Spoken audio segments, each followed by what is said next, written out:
नमस्कार विद्यार्थी मित्रांनो, मी दामोदर धनंजय चौधरी.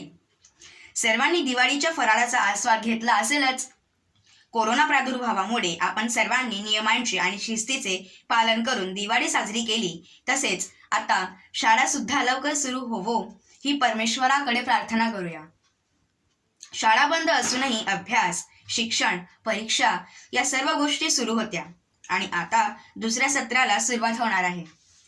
आपला देश स्वातंत्र्य दिनाचे अमृत महोत्सव वर्ष साजरा करत आहे. त्या अनुषंगाने आपण आजपासून पंडित जवाहरलाल नेहरू यांच्या भारत एक खोज या पुस्तकाचे अभिभाषण करणार आहोत. चला तर मग ऐकूया भारताच्या शोधाचा इतिहास.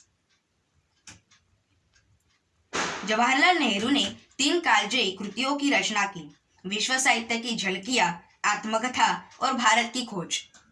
इनमें से पहली कृति की रचना यद्यपि इंदिरा गांधी के लिए की गई थी, परंतु उससे भारत ही नहीं विश्व के युवा मानस को मानव के इतिहास को समझने की दृष्टि मिली.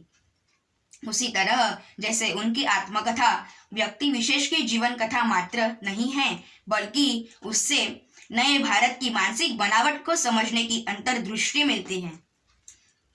भारत की खोज की प्रस्तावना में इंदिरा गांधी ने कहा है कि इस रचना में भारत के राष्ट्रीय चरित्र के स्रोतों की गहरी पड़ताल की गई है.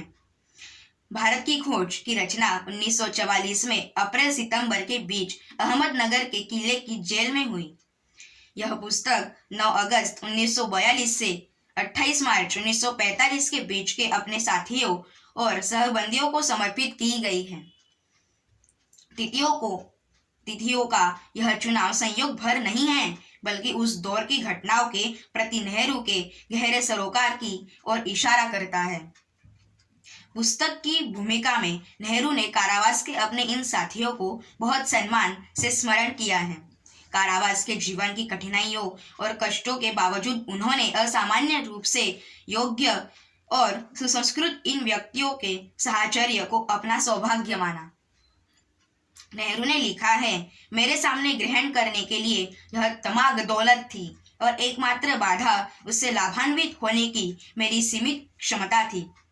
अपने साथियों के प्रति कृतज्ञता व्यक्त करते हुए नेहरू ने मौलाना अबुल कलाम आजाद के प्रभावी व्यक्तित्व और गोविंद वल्लभ पंत, नरेंद्र देव और आसफ अली का विशेष रूप से उल्लेख किया है. इतिहास और संस्कृति के विभिन्न पक्षों के बारे में इन बंदी साथियों से जो अनगिनत बहसें और बातचीत हुई, उससे नेहरू को अपना दृष्टिकोण स्पष्ट करने में मदद मिली. इस ऋण को भी उन्हें कृतज्ञतापूर्वक स्वीकार किया है. मूल रचना के बारे में यह खुलासा इसलिए जरूरी था ताकि रचनाकार के केंद्रीय सरोकार और दृष्टिकोण के साथ संपादन नीति को समझने में आसानी हो. इस रचना में भारत के इतिहास को घटनाक्रम में नहीं, सांस्कृतिक यात्रा के रूप में देखने समझने का प्रयास है.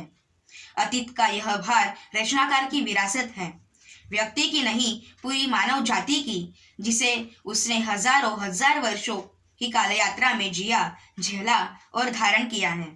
इस कहानी का स्रोत नेहरू के मन की वह भीतरी चित्र गैलरी है जिसका निर्माण अनगिनत वैयक्तिक संपर्कों से हुआ है. इसलिए वैयक्तिक तत्व और प्रसंग इसमें अनुपस्थित तो नहीं हो सके, पर वे रचनाकार के मूल मंतव्य का अनिवार्य हिस्सा भी नहीं है.